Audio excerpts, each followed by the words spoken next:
In today's video, I'm going to teach you how to archive rows in Smartsheet using an automated workflow and a dedicated archive sheet. To start, open your main project sheet in Smartsheet, the one where you track your active work. Before you follow along, make sure you've already created a separate archive sheet. This is where completed rows will be moved to, so your main sheet stays clean and focused on current work. With your project sheet open, look toward the top menu and click on Automation.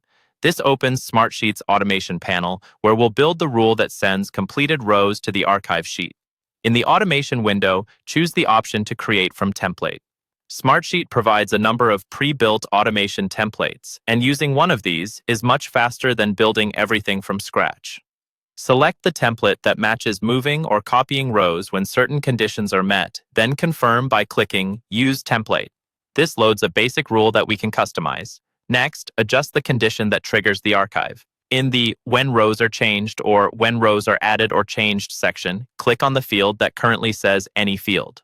From the column list, choose your status column. This tells Smartsheet to watch specifically for changes to the status of each row. Now refine the condition. Click on the option to add a value and choose the value that represents completion, such as complete.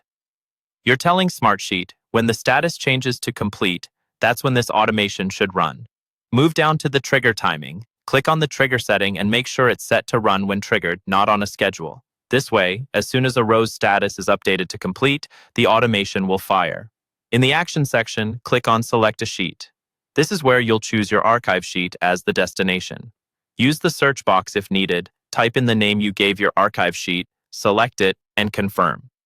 The action should now clearly indicate that completed rows will be moved or copied to your archive sheet. Once everything looks correct, click Save to store the automation rule. It's a good idea to test it. Go back to your project sheet, change a row's status from In Progress to Complete, and save your changes. Then open your archive sheet and confirm that the row has appeared there. Finally, if your archive sheet contains any extra columns you don't need, you can select and delete those columns to keep the archive tidy. When you're done, your Smartsheet setup will automatically move completed work out of your main project sheet and into your archive, keeping everything organized with no extra manual effort.